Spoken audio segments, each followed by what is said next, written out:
ഒരു പ്രധാന വാർത്തയിലേക്ക്. ജമ്മു കാശ്മീരിലും പഞ്ചാബിലും ഡൽഹിയിലും ഉത്തരാഖണ്ഡിലും ഭൂചലനം. പ്രഭവ കേന്ദ്രം താജിക്കിസ്ഥാനിൽ രാത്രി 10:31 ഭൂചലനം അനുഭവപ്പെട്ടത്. 6.3 തീവ്രത രേഖപ്പെടുത്തിയെന്ന് നാഷണൽ സെന്റർ ഫോർ സിസ്മോളജി വ്യക്തമാക്കി. വിശദാംശങ്ങൾ ഡൽഹിയിൽ നിന്ന് സവാദ് മുഹമ്മദ് നൽകും. സവാദ്, എപ്പോഴായിരുന്നു ഭൂചലനം അനുഭവപ്പെട്ടത്? എത്ര തീവ്രത രേഖപ്പെടുത്തി? എവിടെയാണ് പ്രഭവ കേന്ദ്രം? ജെയിൻ 10:34 പഞ്ചാബിലെ അമൃത്സറിൽ 6.1 തീവ്രത രേഖപ്പെടുത്തിയിട്ടുള്ള ഭൂചലനം ഉണ്ടായത്. അതിന്റെ പ്രകമ്പനം ഡൽഹി, ഹരിയാന, അതുപോലെ തന്നെ ജമ്മു തുടങ്ങിയ, അതുപോലെ തന്നെ കശ്മീർ തുടങ്ങിയ, ഉത്തരാഖണ്ഡ് തുടങ്ങിയ ഇടങ്ങളിൽ ഉണ്ടായി എന്നാണ് നമുക്കിപ്പോൾ ലഭിക്കുന്ന വിവരം. പഞ്ചാബാണ് പ്രഭവ കേന്ദ്രം എന്ന് സ്ഥിരീകരിക്കാത്ത റിപ്പോർട്ടുകളുണ്ട്. അതേസമയം തജിക്കിസ്ഥാനിലാണ് പ്രഭവ കേന്ദ്രം എന്ന തരത്തിലുള്ള റിപ്പോർട്ടുകളും പുറത്തു വരുന്നുണ്ട്. ഇക്കാര്യത്തിൽ ഔദ്യോഗികമായിട്ടുള്ള ഒരു സ്ഥിരീകരണം ഇതുവരെ ഉണ്ടായിട്ടില്ല. തജിക്കിസ്ഥാനിലും പാകിസ്ഥാന്റെ വിവിധ ഭാഗങ്ങളിലും ഭൂചലനം ഉണ്ടായതായി റിപ്പോർട്ടുകൾ ഇപ്പോൾ പുറത്തു വരുന്നുണ്ട്. ഏതെങ്കിലും തരത്തിലുള്ള നാശനഷ്ടങ്ങളോ അതുപോലെ തന്നെ कितना भूचाल महसूस हुआ? जी, अभी हम खाना खा रहे थे तो अचानक से हमारा फैन हिलने लगा तो हम सब बाहर आ गए खाना छोड़ के। तो पूरे बाकी मोहल्ले वाले भी देख रहे हो बाहर आ गए? बाकी भी सब आए हैं, अभी अपने अपनी दूसरी गली में घुसे हैं सब। काफी तेज झटका हुआ, पहले हल्का सा हुआ, उसके बाद कंटिन्यू तेज हुआ तो हम सब बाहर आ गए। സവാദ് തുടരാം.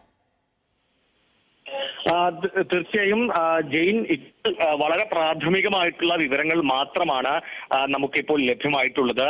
അധികൃതർ അറിയിക്കുന്നത് ഇന്ത്യയിൽ ഏറ്റവും ശക്തമായിട്ടുള്ള തീവ്രത രേഖപ്പെടുത്തിയത് പഞ്ചാബിലെ അമൃത്സറാണ്. അവിടെ 6.1 തീവ്രതയാണ് രേഖപ്പെടുത്തിയിട്ടുള്ളത്. 6.1 എന്ന് പറയുമ്പോൾ ഒരു വളരെ സ്ട്രോങ് ആയിട്ടുള്ള ഒരു ഭൂചലനം ഉണ്ടായിരിക്കുന്നു എന്ന് തന്നെയാണ് അതിന് അർത്ഥം. പക്ഷേ ഒരു വലിയ അപകടത്തിലേക്ക് പോകുന്ന തരത്തിലുള്ള ഭൂചലനം ഉണ്ടായിട്ടുണ്ട് എന്ന് നമുക്ക് പറയാനും കഴിയില്ല. കാരണം സമീപകാലത്ത് നമ്മൾ രാജ്യം കണ്ട ഏറ്റവും വലിയ ഭൂചലനം ഉണ്ടായത് ഗുജറാത്തിലാണ്. അവിടെ 7 മുകളിലായിരുന്നു തീവ്രത രേഖപ്പെടുത്തിയിരുന്നത്.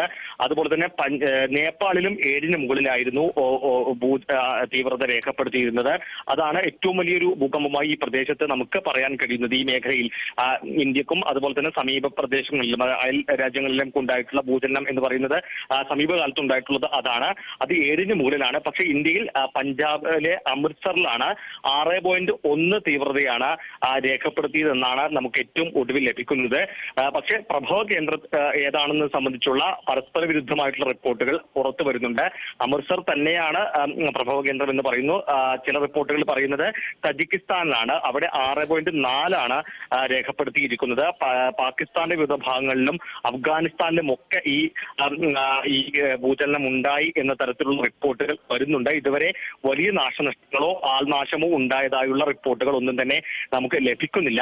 പക്ഷേ ഈ അല്പസമയം മുമ്പ് നാഷണൽ കോൺഫറൻസ് നേതാവും അതുപോലെ തന്നെ ജമ്മു കാശ്മീരിന്റെ മുൻ മുഖ്യമന്ത്രിയുമായിട്ടുള്ള ഉമർ അബ്ദുള്ളയുടെ ഒരു ട്വീറ്റ് അദ്ദേഹം ട്വിറ്ററിൽ പ്രസിദ്ധീകരിച്ചിരുന്നു. അതിൽ അദ്ദേഹം പറയുന്നത് നേരത്തെ കശ്മീരിൽ ഉണ്ടായിരുന്ന വലിയ ഭൂചലനം അതിനേക്കാൾ തീവ്രതയിൽ തനിക്ക് അനുഭവപ്പെട്ടു എന്നാണ് അദ്ദേഹം അതിൽ രേഖപ്പെടുത്തുന്നത്. അതായത് കൃത്യമായും ആളുകൾക്ക് അനുഭവപ്പെടുന്ന തരത്തിൽ തന്നെയുള്ള ഒരു ഭൂചലനം കശ്മീർ, ജമ്മു, ഉത്തരാഖണ്ഡ്, അതുപോലെ തന്നെ ഹരിയാന, ഡൽഹി തുടങ്ങിയ ഭാഗങ്ങളിൽ ഉണ്ടായിട്ടുണ്ട്. ചണ്ഡീഗഡ് തുടങ്ങിയ ഭാഗങ്ങളിൽ ഉണ്ടായിട്ടുണ്ട്.